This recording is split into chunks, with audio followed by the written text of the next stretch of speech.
Good evening, everyone. This is interview, I can't remember now, we're in the double figures. So if we look at the heart ones, I think it was part 1 and 2, so that would be 9 and 10. So this is number 11. I've got really special guests. I've been wanting to do this for some time, and we kind of started it with Riley and Harry. Love the idea of talking to families that are involved in our club, and all sporting clubs have got families as part of their DNA. Doesn't matter what sport it is. And, you know, you go behind any player or even an administrator, there are a bunch of other people, and the tentacles go out, and the people who are behind the scenes are so important. They're important for culture. They're important for each other. And so it gives me great pleasure to introduce tonight the Herman family. So we've got Craig, Ian and Diane, and on the picture too, we've got Kirsty, who isn't in the interview, but she's part of the family. So welcome, Herman family. Yeah, thanks. Well, I think we'll start with where it all started, because that's where we start all the interviews. And everyone's got a different story, a different journey. Some people come from, you know, real pure cycling backgrounds. Others don't. I don't remember seeing you race, Craig, or Diane. So I got a sneaking suspicion it might have started with Ian, but I'll let you tell us that story. Well, it did start with Ian. Ian was a toddler when Craig and I first got bikes, and Ian would sit on the back of my bike. Kirsty would be on the trailer behind Craig, pedaling along. And then as they got older, Ian got into riding his own bike. Then Cadel Evans won the Tour de France. When he was wearing yellow, I think in 2008, it was a thing in the local paper, because obviously he went to school, grew up around our local area. And I thought, oh, that's interesting. I wonder what that would be like. So went to their bike shop. They suggested Brunswick, go down, have a try at the clinic. And it just kept going from there. Yeah. And we had, Di and I had no idea about cycling clubs, racing, Anything. how to put a bike together, how to change a tyre, and I still don't. So it was quite an experience for me and Di as a parents to go down to this culture where we knew nothing about it, because I've been brought up on cricket, played a lot of cricket and football umpiring, and Di's played a lot of basketball and then later cricket and other bits and pieces. But cycling was completely different experience. And I must admit, the first time we went down to the clinic with Ian, the first person we met was Dave. And for someone who's me being fairly conservative, all of a sudden sees this long-haired guy about my age with pink and loud and effervescent, and I'm going, hey, drugs and cycling. But you know, and I'm sure we'll touch on it later, but Dave and Cam have been magnificent for Ian's progress through his cycling and the club, and they are for a stack of everybody that comes through the club. But that was my first experience with it, and ours, yeah, and we've been there every week since, haven't we, mate? Pretty much. So it's Cadel Evans' fault. Yeah, it's Cadel's fault, and then we can blame Dave. Look, he's the director of First Impressions, Dave Morgan, and you know, he's had that effect on just about everybody. I do think that, you know, myself included, the first time I was like, whoa, you know, mate, this guy's a bit too full on. But but you really need it, don't you? When you think about it, you turn up in a clinic environment. There's people everywhere. It is a bit of mayhem, and you wouldn't want it any other way. If it was too structured and too vanilla, you'd probably walk away and go, oh, that was okay. But you don't forget that first time when you meet someone like Dave, and then of course you meet Cam, and past the point of no return then, I reckon. Away you go. That's right. So it's Cadel Evans' fault, right? And so Cadel Evans then inspired you, and you started winning a few races, Ian. There's so many photos that I could have chosen. I like this one though, because it's the full red kit, and there was one not so flattering shot that I could have put up, but you know, I've got far too much respect for you, so people can find that later. I'm happy to direct them to it, of course, but this is in one of the old Dratback Porsche kits, and yeah, I don't know what they were thinking either when they designed that kit, but The green across it as well. It's a beautiful mix, and I guess that was what, a couple of years to your cycling journey. Yeah, I think maybe in second or third year from doing clinic, which turned into then being my first year on the road, first or second year doing a bit of road racing. I think you use the term winning there very loosely. I was most often the only junior rider that would turn up. Well, or in general. Or in general, yeah. So it was a lot of long days, effectively time trialing out to Alf, where he told me to turn around and go back to the start. So we spoke about the memory. Sorry, I was just going to say, those winter days, out Kyneton or wherever it was, there was never any, for me, and there was never any, oh, I don't think I want to go today. Even though he knew he's probably going to ride by himself, there was never any, it's all too hard, I don't want to go. It was always, let's go. We're in the car, we're going.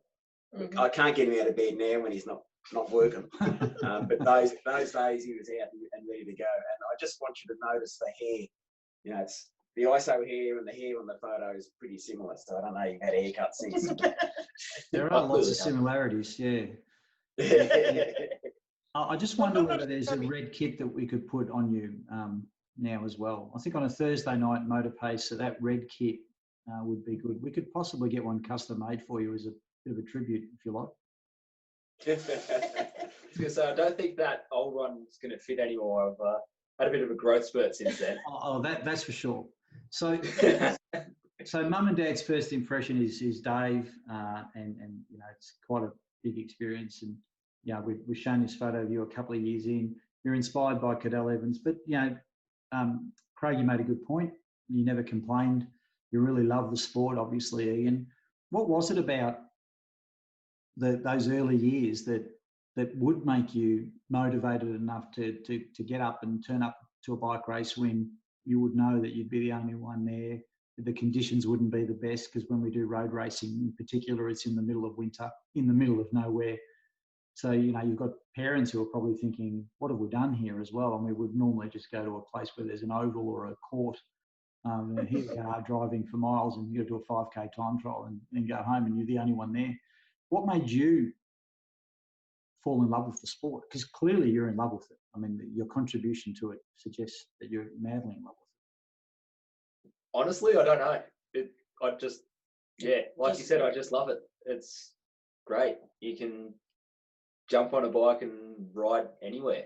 There isn't that restriction of having to go to an oval or a court or anything like that. You can just get on a bike and ride. Yeah, I think that's a really good way to summarise it. Lots of people are discovering this now in this current situation where they can just get on a bike. I was talking to a colleague yesterday who confessed. It was actually a confession. He said, "Ag, I'm going to buy a bike. I rode a bike last week and I rode it again this morning, and I loved it." And he said, I could stop at a bottle shop, get a few beers, go to a mate's house, and I mean, there's so many uses of it. And you clearly discovered that very early. And you also, you met Dave, you met Cam, and there's another guy you mentioned before, and it's Alf. What's your memories of Alf and the impact and influence someone like Alf Walker had on you?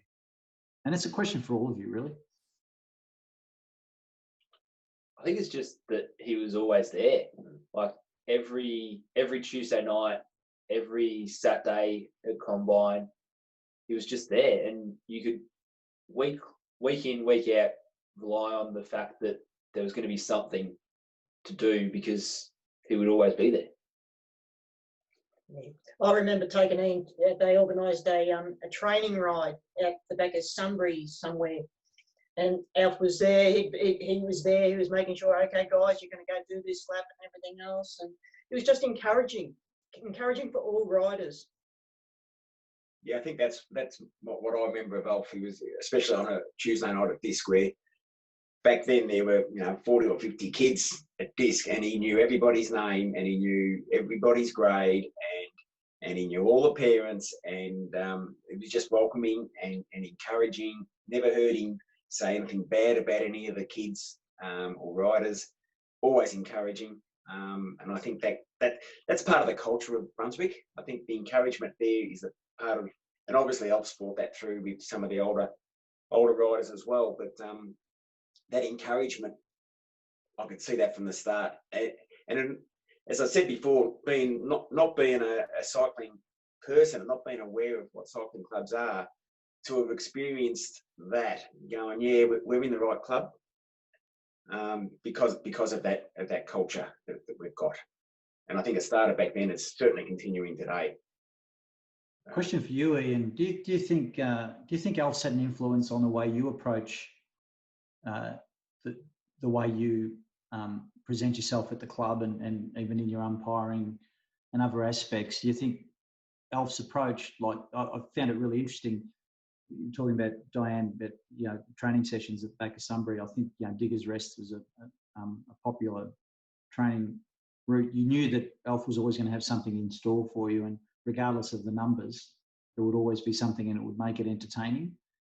Do you think that's been an influence on your thinking, Ian? Yeah, I certainly would. Not just even like what you were saying then, just turning up, and because he'd always turn up and be there. I feel like if I, especially the last few weeks helping out at Thursday night motor pacing, if I'm not there and helping, no one else is going to. So it's not just that no one else will help, it's wanting to as well.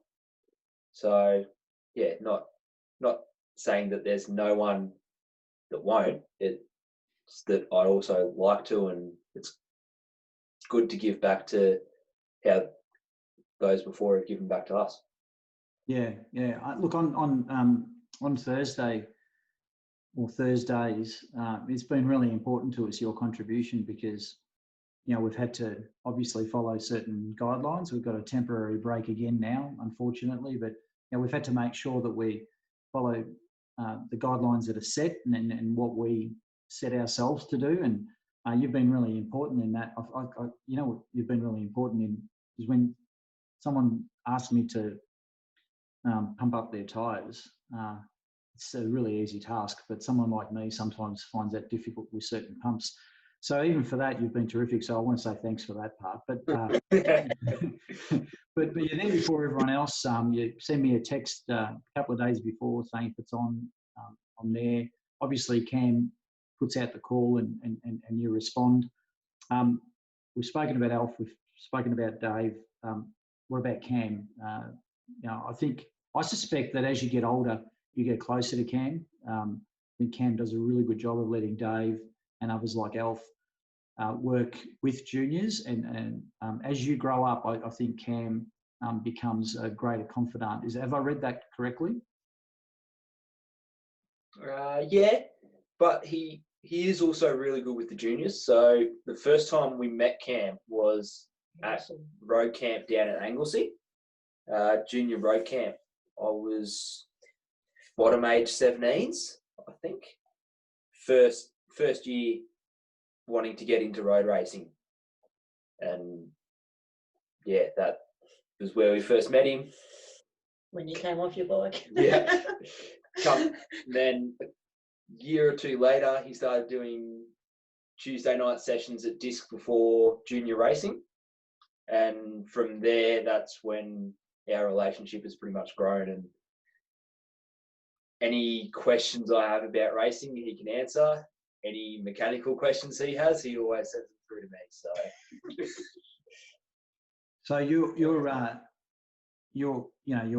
known at our track, and you're either racing or you're contributing in some way. I found this interesting. I've got to move. So this is a photo at the track, and what I've noticed, which might be something that you haven't picked up, everyone else is wearing their Nicks and no leg warmers. You've got the leg warmers, the arm warmers, the long fingered gloves. Are you a bit soft? Been saying that for years. but he's wearing the Brunswick stuff. Nobody else is wearing Brunswick. He's wearing Brunswick. True, he's very orange there, and he's standing out. And if you're not wearing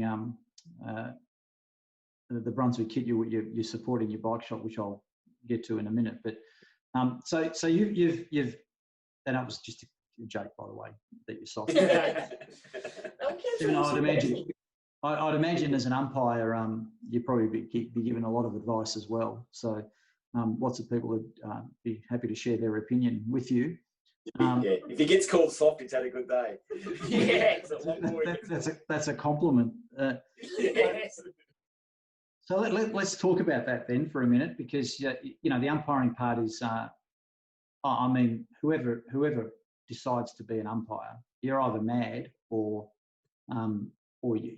it's a continuation of this purpose, right? Like it seems to me that you're really keen to be part of officialdom or to be in the middle of things in a way that has you always involved. Obviously, you've got influences with the umpiring. I mean, just give us a bit of background on how you became an umpire, mate. That's for you, Ian, and then we'll get to Dad. Yeah, it's his fault. Ever since I was growing up, Dad's always been umpiring footy. I honestly don't think I would have got into umpiring if he wasn't. I did play a couple of years of junior footy and was average at best. Soft is a very good word. Soft is a good description of my football play. I might have started something here. Yeah, and just Dad was always umpiring my whole life, so just natural progression just to slot in and give it a go, and haven't looked back. So if I can just add to that, you started umpiring for a bit of cash. Yep. As a goal umpire. A bit of money to help cycling. Yeah. Mm-hmm. So the whole idea was to raise a bit of money to so he can pay for his own tyres and stuff. And then he was actually quite good at it at a young age as a goal umpire, and made seniors as a 14-year-old, 15-year-old maybe, like as a senior goal umpire. But then he started umpiring, that I'll give field umpiring a go in the juniors, and he progressed through the ranks very quickly. So he's actually got a good acumen for umpiring. I know he's my son. I get him in trouble for it all the time. But, he's having a real crack at it, and this year's probably hasn't helped at all. Not in one bit. Itching for a game, as I am too. So, yeah. So I think you love footy, and you do love footy. Yeah. Absolutely terrible footballer, like I was. Yeah, we can say that. Yeah. But this is a way, as football-loving people, to stay involved in the game that we love. Yeah, I hear you. I was a horrible footballer too, but I love the footy. So my contribution was different. But I spent 10 years at Richmond Footy Club as an MC because I could talk. Yep. So I interviewed players and things like that. So yeah, I mean to have a connection is really important, and you find you find a way, right? To and whether that is people decide to try and be on committees and boards, or they're volunteering, and we know the volunteering aspect of sport is so important, and it's the one that will never go away. I mean, even some of the richest sports in the world, like golf, have got many thousands of volunteers. Without volunteers, it doesn't happen. But then, of course, you start moving from volunteering to actually doing something that also gives you an income, but you're still in that community sport. Do you have aspirations, Ian, to expand on the umpiring, for that to be in fact a career of some sort? Absolutely. Like at the moment, I'm down at the VFL, so I'm a development squad umpire at AFL Victoria, with the aim definitely to try and progress at least up to senior VFL level, if not AFL. How many Ks would you run in a game? Depends on the game, how it's played. Under 18 boys. Yeah, probably up to about 16 Ks at the moment. It's a fair effort. So the cycling would have to help the running aspect too, wouldn't it? And vice versa. Yeah, obviously fitness is fitness, which is great, but I do at times struggle with that transition between the two. Even though you're still fit and you're using your legs, you're still using it very differently, and it does take a couple of weeks to transfer between seasons. Yeah, and that's why you don't see Ian. That's why you don't see Ian on the bike during winter very much. Yeah, okay. Well, that explains it. It's not because of the cold. He softens too cold. No, I didn't want to use the S word again, but it's obviously not because of that thing. Okay, well that explains it. You see, because that was something we were all concerned about. Where's Ian in winter? Like he's just not around. And that's why you decide to volunteer now, because it's winter, but you're not going to be on the track. You'd rather volunteer. So we've worked out why you're doing it now. It's not because. Well, he's not training. Yeah. Well, yeah. So it must be tough. And even for all of you. So for you, Craig, you're an umpire, and I know that this was a one-off with you, Diane. You umpired as well, but Craig, you've been an umpire for some time. A couple of years, yeah. I started in 1980. 1980. 1980. Yeah. Wow. Yeah. Okay. Well, that's a great year too. Richmond's 10th premiership that year. Oh, okay. Yeah. So I started in 1980, and I've been doing it ever since, and just love it. And I've been coaching for the last few years, and thought I had enough of coaching, and so I got sick of my voice. So I'm sure that the guys I was coaching was getting sick of my voice, but I was going to go and do it again this year. But obviously things have changed. But I've worked out that I really do miss not just the umpiring side, but the coaching side as well. So it's probably been good, and it's invigorated me again to keep going for a few more years, at least as a coach, if not as an umpire. Yeah, that's really good insight, because people, I think, will come out of this more eager than ever to get back to what their passions are. I think in professional ranks, it might be a challenge where people might say, oh, it was going to be my last season, I just can't do it again. I get that. But for what we do, the passion really does come to the fore, because you miss what you've become so used to, and you think you could probably do without it, but once it's taken away, you can't.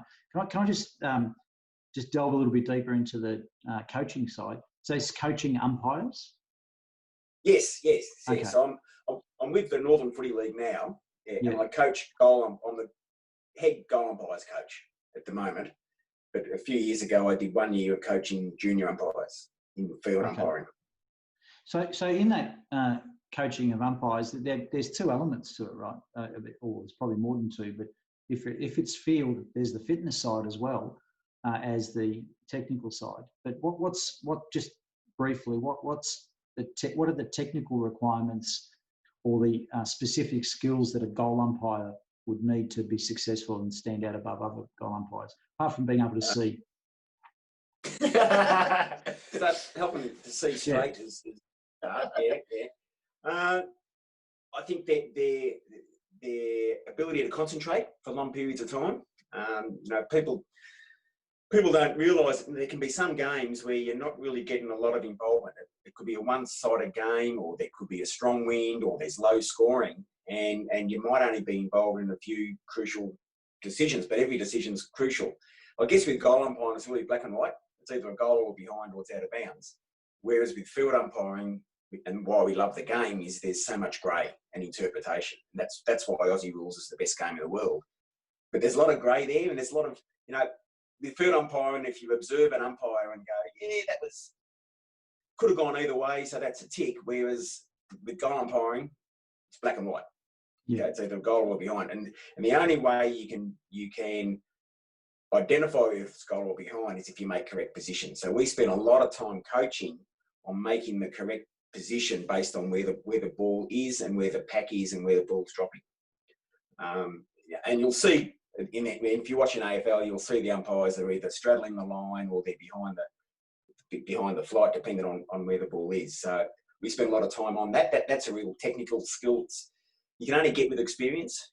And and we do a lot of training with that. And it's really interesting when you see young umpires start, and all of a sudden it clicks and they start making those positional, the correct position, and they're going, it's actually quite easy. If you make the right position, it's actually quite an easy game to adjudicate. If you get caught out, then you start guessing, and that's when you get into trouble. Yeah, it's really good insight. Thank you. Have you ever been hit by a player running into an open goal and you just think he's going to get me, or she's going to get me? Well, so one of the things that we coach, the answer is Have you ever been? not with somebody running through, because what we do is once the player gets within 5 metres of the line, you get to the line and out of his way. And if you're silly enough to kick it at you, it's going to hit the post because you're on the goal post. So I haven't had that situation. Certainly players have run into us or stood on toes or things like that. And I average hitting one player a year with my flags when I'm waving, because I don't get out of my way. So okay. that's just part of the game. Oh, sorry, mate. Yeah. You haven't poked anyone's eyes out, though. That's okay. You haven't done that. I haven't poked eyes out, but I still hit something. I average one a year, and I tell players, if they're going to stand near me, I say, I always get one of you a year. It's going to be you, and I tend to move things. So, Diane, this is one off. We're not just going to talk about this, but what happened? How did you get roped into this? Why did you do it? Would you do it again? Well, this was actually up at Wallen, and under women's games, a women's game, and they struggled to get goal umpires to go to Wallen anyway. And Craig umpires it with one of his mates, who I know very well as well. So I thought, gets me out of the house on a Sunday afternoon. I'll go and do that. But the funny thing is, this year I was actually going to do it regularly. but it hasn't happened. So would you next year? Is it something that you'll pursue? It's a bit extra pocket money that's going to help us, Craig and I, travel. And it'll be a good day because Craig and his mate, they have a bit of fun with the women. They enjoy it. They make it fun. So, yeah, it's something I will be doing next year. Okay, the best thing that happened, just a couple of, I'm not probably going too on the umpiring, but the best thing that happened for me about 3 years ago is the Northern Football League started up a senior women's competition. And as you can see by the hair, I'm not one of the younger umpires anymore.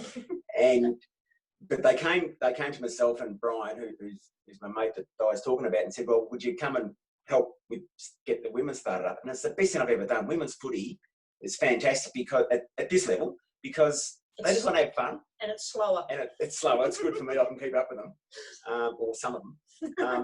But they actually want to have fun as well, and they want to learn. So we're sort of coaching them and having fun with them, and things that you don't get when you're umpiring under 17 boys. There's not a lot of testosterone in the women's game, and it's just a lot easier to umpire. And we have a ball and we have fun. But Diane, because of Diane's been around football umpiring for 40 years, I actually had Di observing umpires for us last year as well, because even though she hasn't done it, she knows what is required and knows what to do. So that's been a great help for me as well as a coach. And nearly all of the umpires have taken that on board and really appreciate the feedback that Di gives them. So that's a credit to Di for being able to do that. You're kind of like the Invincibles of umpiring, you know. We could do a little movie about you. Hey, Diane, you love sport. I mean, you all love sport, but you love sport too. And in the intro, it was Craig that mentioned that you play basketball. I've seen hockey photos. You don't mind golf. What cricket. did cricket? So, what's your favourite sport, and what's the one you like playing the most, and what's the one you like watching the most? They may be different. They may be the same. They are different. I can say growing up, basketball. Definitely basketball. I played over 20 years of basketball. I played the highest level in Victoria. I never played for Victoria, but I did play open age state champion level. And then in my early 20s, I found cricket and got involved with that and played that for over 20 years. Di found cricket because she didn't like watching me play, so she decided to go. I got fed up watching him. I thought, no, I can do better than that. And I did. Move on. So you're known as a batter, a bowler, all rounder. started off as nothing, and then developed over the years. Came opening bat, bit of a spin bowler. Do big keeping as well. Not much keeping. Not much keeping. I preferred the batting and the bowling. But yeah, a couple of hundreds. Took 4 for 1 one day. Couple of premierships. So yeah. Which team was this? Growing up was Which team did you play cricket for? I started off at Preston Ladies. 4 seasons at Preston Ladies. Won 1 premiership down there. Then they got to a level that was probably a little bit above me.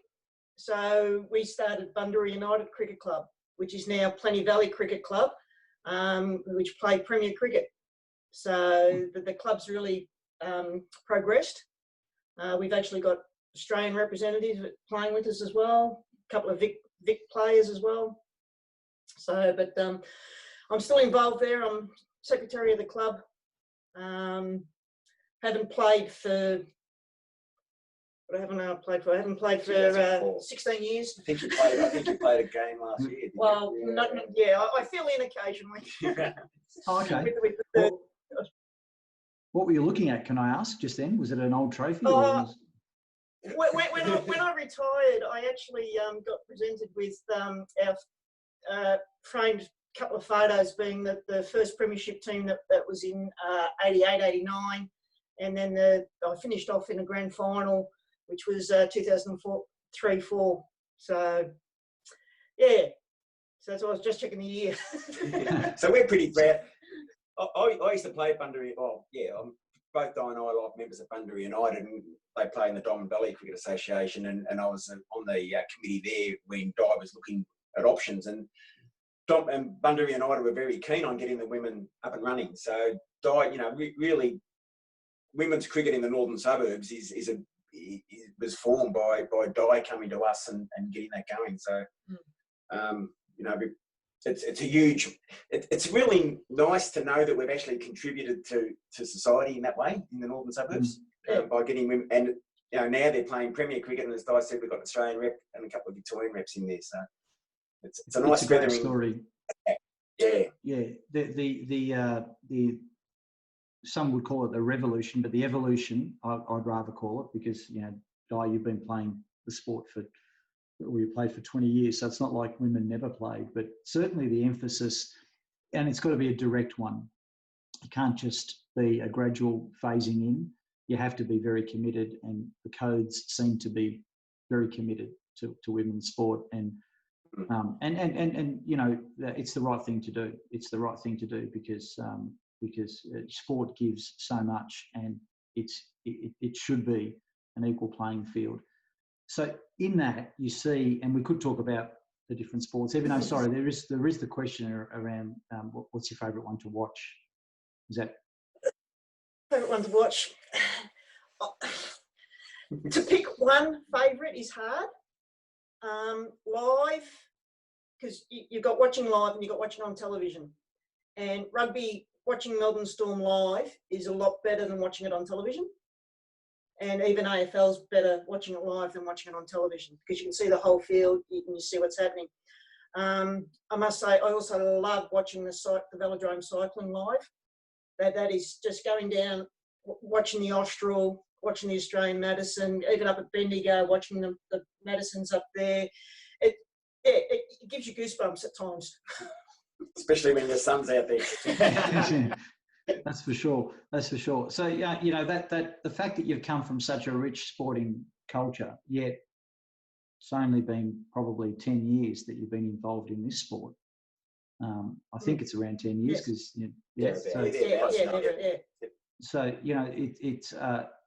cycling's had to perhaps even subliminally or subconsciously battle against those other sports for your attention, and it seems to have got that. So from a cycling point of view, what's the as parents and observers who aren't kitted up and on the bike and racing, is it the thrill, or is it the preparation? Is it what is it that is very exciting about cycling, and which one is more exciting, track or road for you, or even mountain bike? Because I think you've had some experience with mountain bike, just a little bit, maybe Ian, maybe not. I'm not sure how good you are on the mountain bike. You probably come off the mountain bike less than the other bikes. Yeah. When you go really slowly, I guess it's all right.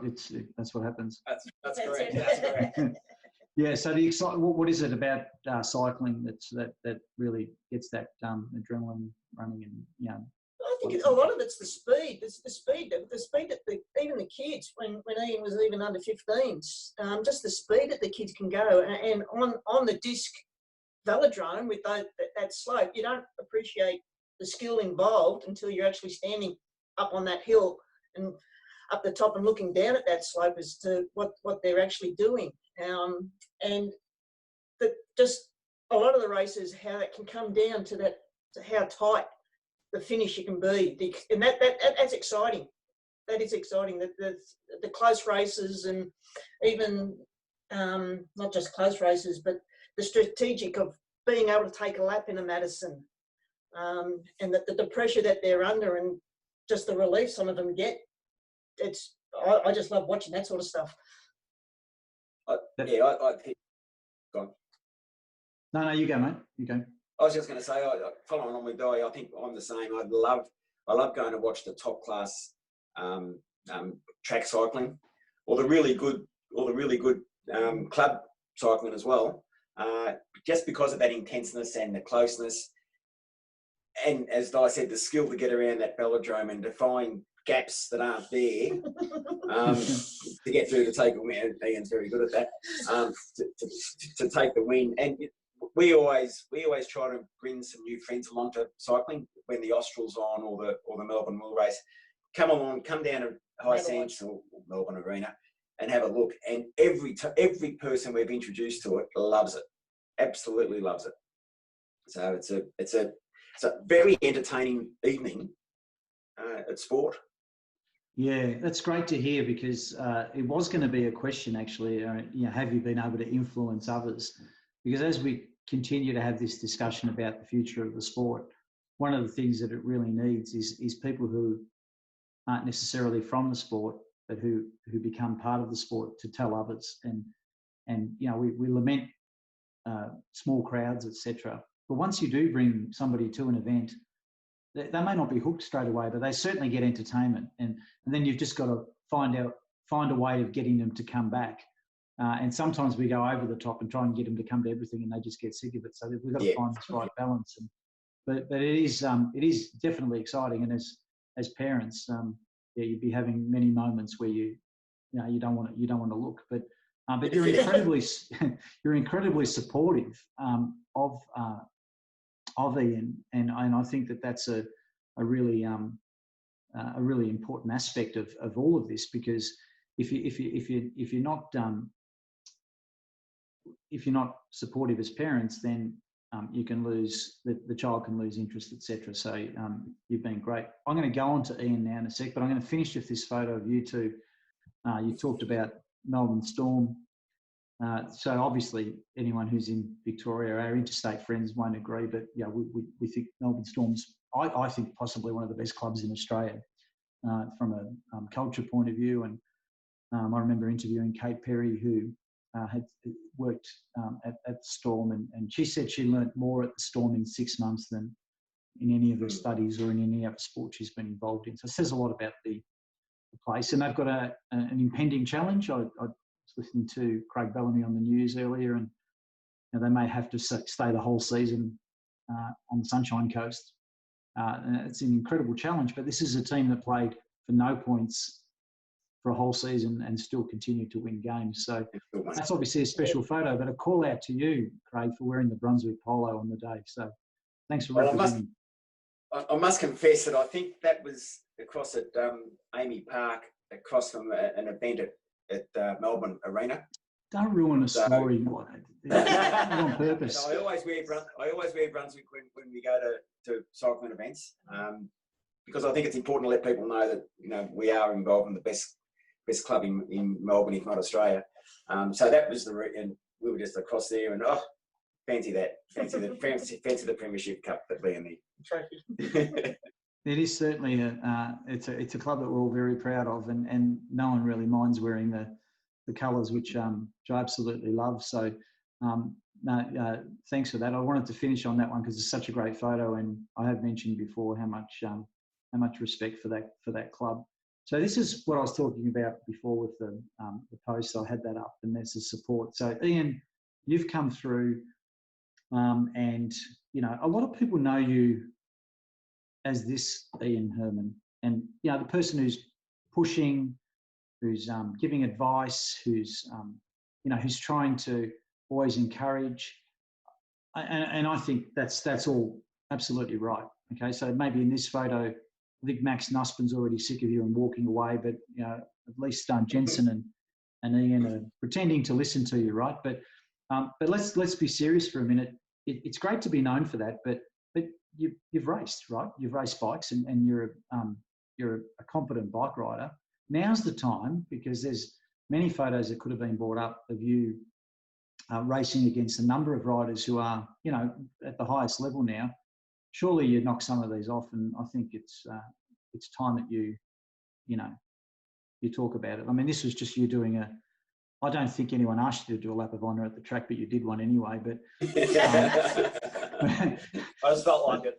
Yeah, but everyone you speak to says, I beat that person. I mean, I went to St Bernard, so I could say I played footy against a number of players. I don't have to say if I beat them or not. I just say I played on them, right? And you can draw your own conclusions. And the older you get, the better the story gets. So what's yours at 22? What are your scalps? Who are your scalps?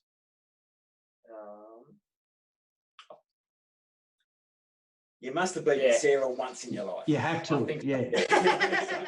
She may have been 150 metres behind you, but you must have beaten her. But there's loads. If I can jog your memory, you've got lots of wheel race wins, and wheel races are hard. Doesn't matter what mark you're off, they're hard, and podium places, etc. Yeah, I think probably one of my biggest ones was, I can't remember what year it was now, but Connor Rowley just won the under-19 Keirin World Championship, and I ended up finishing third in the state elimination championship, beating Connor out for him to finish in fourth place. So that's at the time when he was the world champion. So I've beaten the world champion when they were currently a world champion. This is what we were looking for. Ian beat him. Ian's never going to beat Connor over 200 metres. Nah. Right? But Ian could beat him with strategy, and that's what you did that day. Yeah. Just out-strategized him. And he was dirty. No, it wasn't. This is going to a worldwide audience. Be careful what we say here. G'day, Connor. We may have upset a certain goal umpire already, so let's just stop there. But the tactics. So you talk about the tactics. I love this because there are people who start in the sport late and they're very good athletes. They've got big tanks and they just learn how to ride. But I think that the earlier you start, not that it matters if you start late, but in certain races, just racing more and more as a junior has to teach you to deal with certain things in races and the unexpected. And I think of our Saturday Maddos and all of that, where you've got people who are learning at a very young age to swing somebody in. You as parents who may not have seen Madisons or too many of them before, you're probably thinking, what was this? But does all of that play a part in just helping you be a more skillful and tactical rider? I think in terms of cycling, I actually started kind of late. I started as a top age 15, whereas a lot of guys have started 13s, 11s, even 9s. So in terms of that side of stuff, I started pretty late, but I just raced as much as I could. Like you were saying, the more you do, the more you understand. So I was doing Tuesday nights, Sundays at the clinic, opens when we were available. Every Saturday. Yeah, Saturdays at Brunswick. Just doing as much as I could and learning. And the camps. And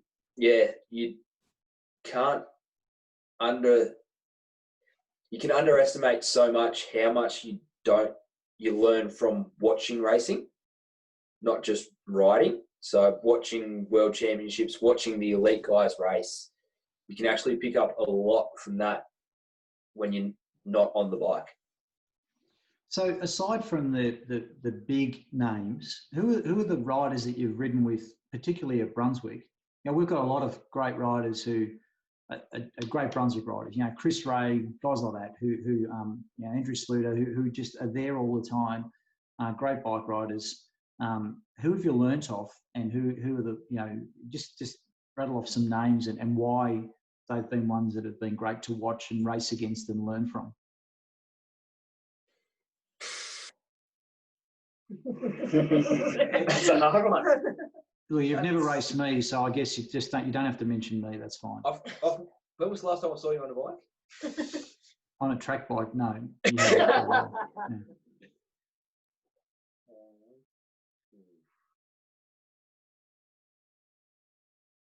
You can park that one.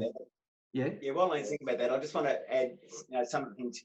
One of the cultural thing again with Brunswick, and Dave and Cam and Elf were especially strong on, was just go and race. Don't worry about training. As a kid, don't worry about training. Don't worry about going and doing your 500 kilometres a night and all that sort of stuff. Just go and race and have fun. And I think because Ian took that on and he would race every opportunity he could, I think that's gave him the strategies. It's probably just become developed as he's been doing it. It's a bit like umpiring. The more you umpire, the better you get at it, and the more skills you'll learn and the little nuances that you'll learn. I think that happens with racing as well. And that comes back, as I said, Cam and Dave and Alf, just go and race, just go and ride. Don't worry about training, just ride, race. Yeah, we often get asked about what our program is, and program is, well, if you like riding on Mondays, we've got something. If you like riding on Tuesdays, we've got something, etc. That's the program. But you are obviously someone that people like to ride with, Ian. Even people who we've never had before. So this was a time at the club where a gentleman named Nick turned up, never raced or never ridden a Madison, and Cam asked you to partner him. That says a lot, when you get asked to help out that way, because it must be a pretty daunting prospect for somebody who's never ridden a Madison. They turn up to the track and go, sure, ride around a bit on these bikes with no brakes and don't stop pedaling. And by the way, we'll throw you into a Madison. You've seen one of those before. They shouldn't be too hard, Did you have to use any soothing words to Nick, or did you just under your breath go, damn, why did he choose me? Why did Cam choose me? What do I do here? Sometimes it does get a little bit annoying, because at times I want to ride with someone, but I'm always happy to help. Especially guys riding their first time, like Nick. We've even done it with you. Got you down riding a Madison once. That's it.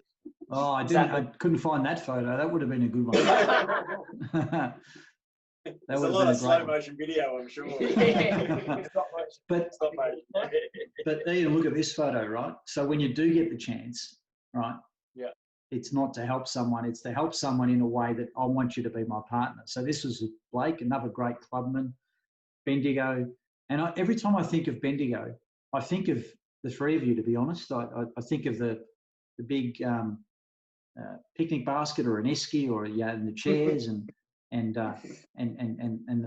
you're there supporting, and there's this small Brunswick cheer squad.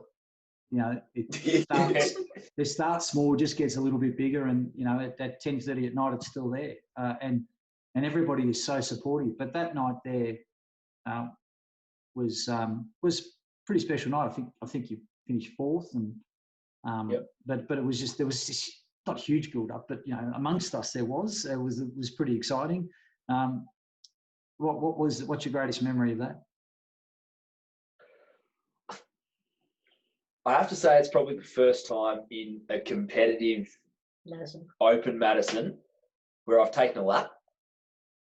It was Blake that did most of the work, but we got the lap. So I think that's the that's probably the highlight of the night.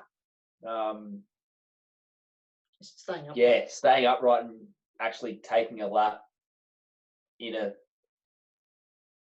proper open Madison. Yep. Warm night. Mm. Can you hear the crowd? Can you hear the crowd?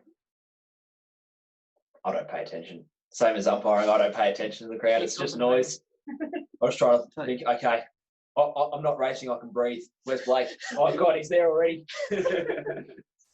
Yeah, because you're not an attention seeker, obviously, as we can see. You're pretty shy, retiring type.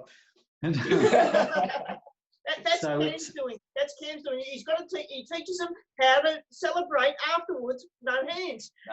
Get the crowd going before you start. That way, they're too focused on that when you're riding slow.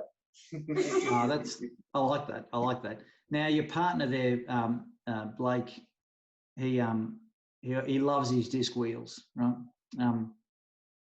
How important are disc wheels to Blake? I mean, I have not. We're on the Brunswick Trackies group, and on a Thursday night he brings this along, and I've never met someone so obsessed with their disc wheel.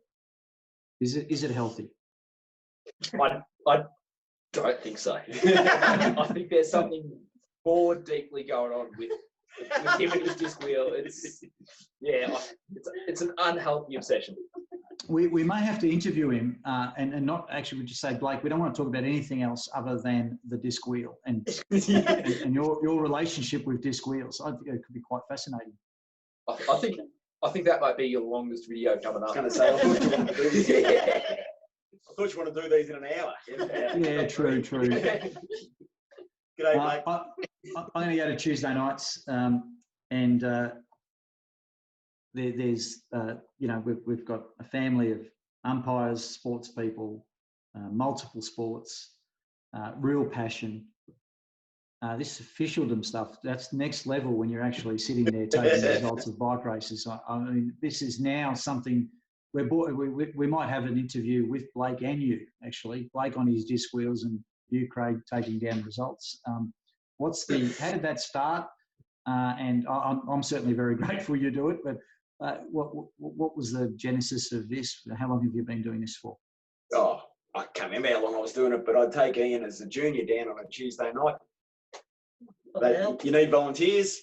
I'm here. I don't know much about cycling. This is, when I started, so don't sort of make me change tyres or wheels or anything like that. And so I just started on the bench and just helped out taking that. And then as Ian moved up to seniors, he still wasn't driving, so I still had to take him down. What else am I going to do?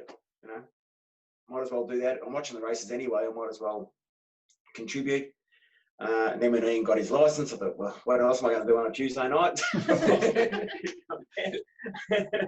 And then Ian's seriously about umpiring, so he won't race during winter. So what do we both do? We go to training first for umpiring, and then head down a disc and do the just record the wins and the results. And because what else would you do on a Tuesday night? What else would you do on a freezing cold Tuesday night in the middle of winter? It could be the start of a new series, that one. What would you do? What else would you do on a Tuesday night? What else would you do? That's right, yeah. And just in the last year or so, I got rid of the recording system that we used to have because it was just a bit unworldly, and the laptop we had wasn't quite working. So I wrote my own on a spreadsheet that works quite well now, and I can get it up onto TMAP very quickly. Whenever we get back to racing, I'm sure I'll be there on a Tuesday night.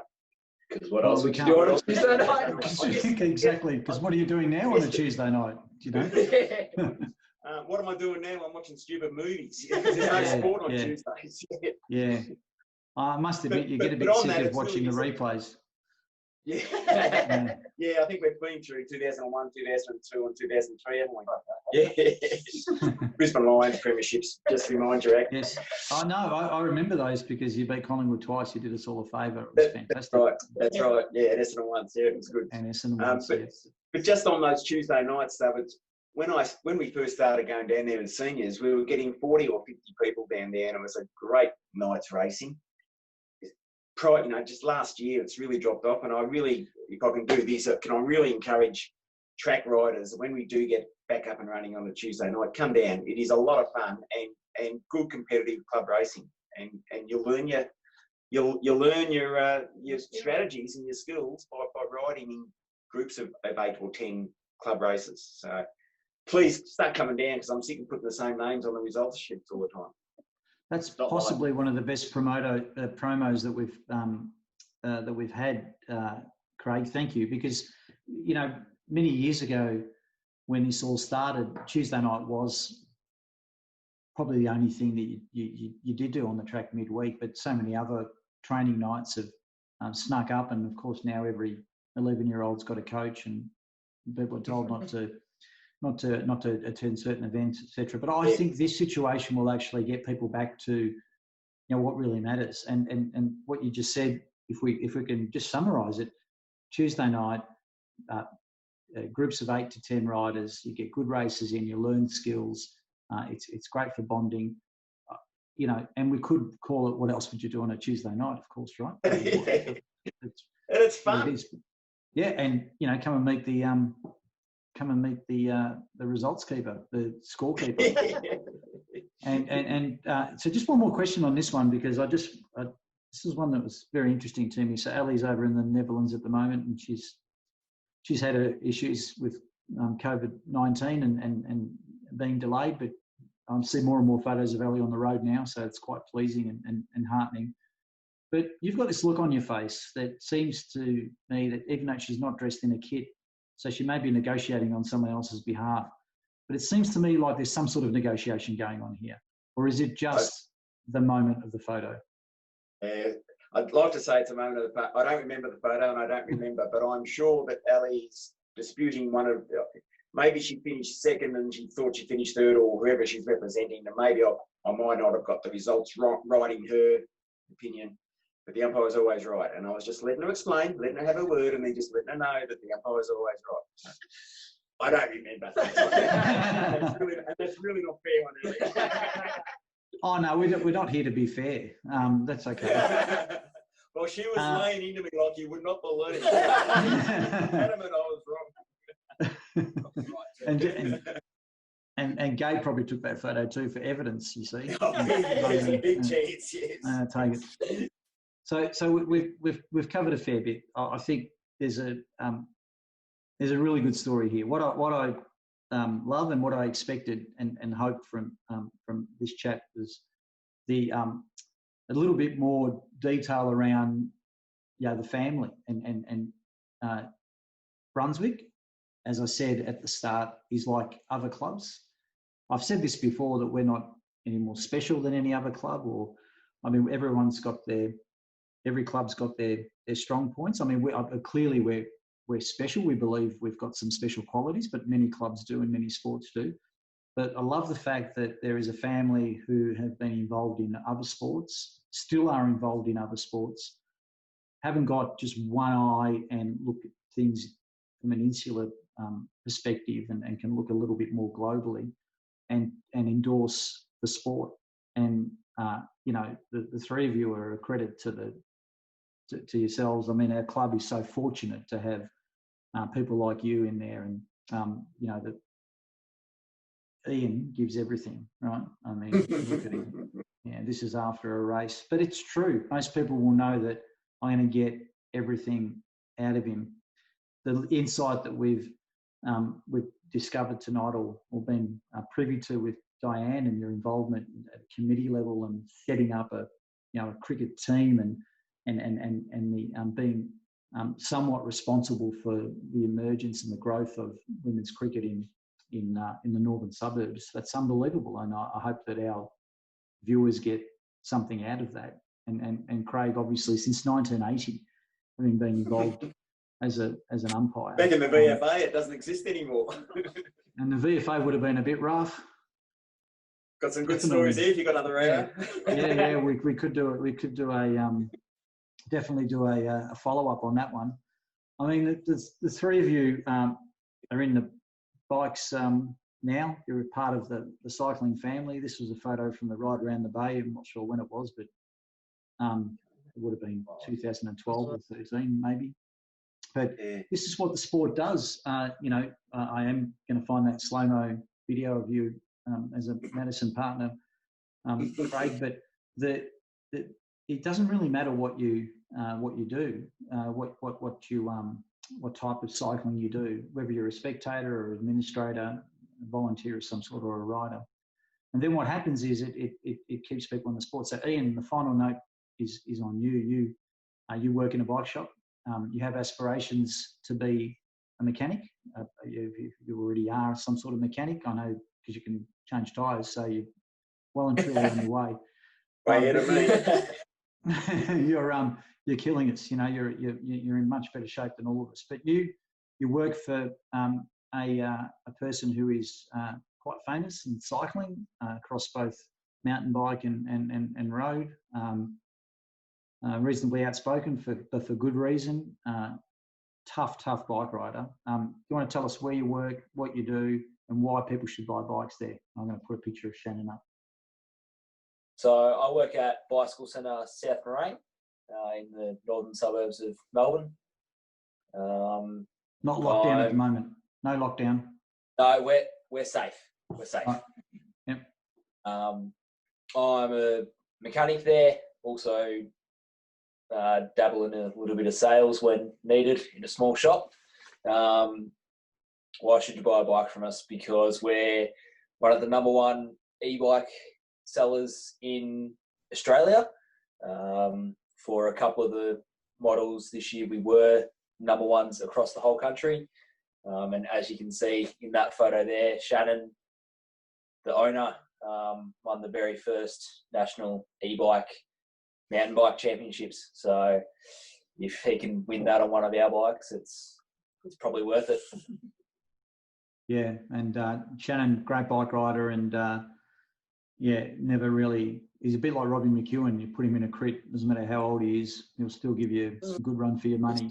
And I think he'll probably miss more than most the Shimano Super Crit, because he's always up there doing something. But that photo, I put that up because Shannon's been a great supporter of the unification of cycling and how that would look and how we'll all be better off. And the e-bike extension is very important. If you're too much of a traditionalist, you miss this. You miss all of this. You miss the opportunity, and to have a business that I believe is going exceptionally well. And obviously, right now, more and more people are buying bikes. So good luck to you all. But yeah, we want to support those that I think I said to you before we went live that rather than have bike shops as part of our sponsors, because it's always difficult and I think unreasonable to ask bike shops for some sort of cash sponsorship. We just support the bike shops and support our members. So we're really happy for you to give that plug, and hopefully people will come and visit you and get the great service that I'm sure they will. So look, I think we're done. I think we've had a really good chat. Like I said before, extremely interesting, and I've enjoyed it. I hope you have. And maybe when we edit this, we can take some photos of all the trophies and jumpers and signed paraphernalia you've got in the back there, and maybe add them to the video. But I just want to say thanks, and I also want to give you the opportunity to sign off and say goodbye, as I have with all the others. So over to you, and thank you. Well, I guess for me, joining Brunswick 10 years ago was fantastic for us, and it's a great culture, and there's a lot of great people around there, and we've made a lot of friendships, and Di and I really enjoy going out to Christmas carnivals because we catch up with people we don't see during the year, and we catch up with them. So just, if you're a parent out there going, oh, cycling, just, you don't need to do anything, but just come along and be supportive, and you will have a lot of fun. So see you all very soon, hopefully. Yes, fingers crossed. Fingers crossed. Fingers crossed. I think for myself there, Ag, I think joining Brunswick is probably one of the best things I've done in my life. Great people involved like yourself, Cam, Dave, and as Dad said, it's great culture, great group of people. Everyone's so friendly, and that's why it's absolutely one of the best things I've done in my life. Very much so. Cry. Yeah. That's great. But we night. as parents, we are happy that Ian is part of that culture. Yep. It's the same with the umpiring culture. It's a very good culture. This is a really good culture as well. So Yeah, that's lovely to hear. That's a great way to finish it. Thank you. Thank you. Pleasure. Thanks, Zach. Thank you. See ya.